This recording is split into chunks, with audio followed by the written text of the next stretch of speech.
এনসিটির একটা mentoring portal আছে, আমি ওই পোর্টালে ঢুকছি।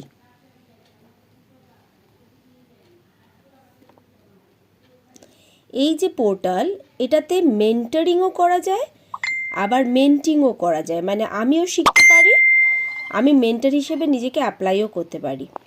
এবার যারা যারা মেন্টর হয়েছে আমার চেনা, সুস্মিতা ম্যাম আছেন, চন্দন ম্যাম আছেন, সুভাষ স্যার আছেন, এরা সবই খুবই নামকরা পুরনো উচ্চ মাধ্যমিক স্কুলের হেডমাস্টার। এরা অনেকেই ন্যাশনাল অ্যাওয়ার্ডই শিক্ষারত্ন পাওয়া, এবং সুস্মিতা ম্যাম এগুলো পাননি, কিন্তু উনি ফুল ব্রাইটার, উনি অন্যান্য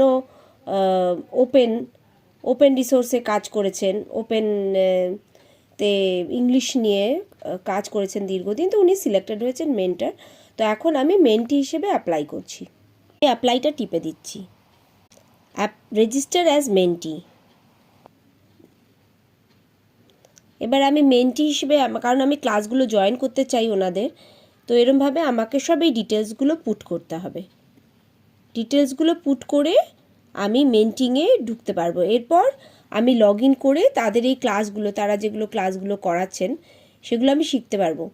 এই যে এত স্বনামধন্য লোকেরাও যে ক্লাস করাচ্ছেন, এই ক্লাসগুলো কিন্তু ফ্রি নয়, মানে ফ্রি মানে ট্যাক্সেশনের কথা বলছি না, মানে এই ক্লাসগুলো কিন্তু তাদের দিক দিয়ে ফ্রি নয়, তারা ফ্রিলি বলতে পারেন না, কারণ তাদেরকেও একটা মেন্টরশিপ করানো হয়েছে, তাদেরকেও একটা কোচিং দেওয়া হয়েছে, তাদেরকেও একটা ট্রেনিং প্রোগ্রামের মধ্যে দিয়ে যেতে হয়েছে।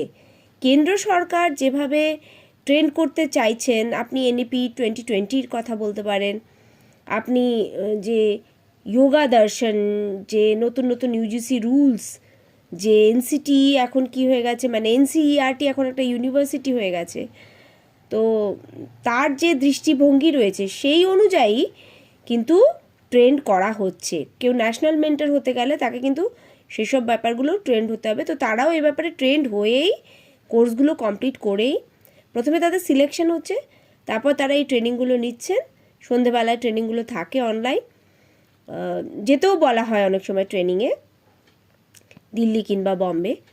তো সেই ট্রেনিংগুলোর পর তারা এই ক্লাসগুলো নিচ্ছেন এবং প্রত্যেকটা এডুকেটরকে ট্রেন করছেন।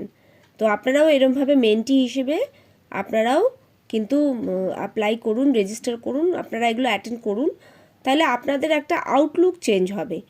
এবং এই বর্তমান কেন্দ্র সরকার যদি থেকে যায়, আপনারা যদি এগোতে চান এডুকেশনের ফিল্ডে, তাহলে আমার মনে হয় আপনার এগুলোকে শিখে নিতে হবে যে নতুন নতুন কী কী আঙ্গিক আসছে।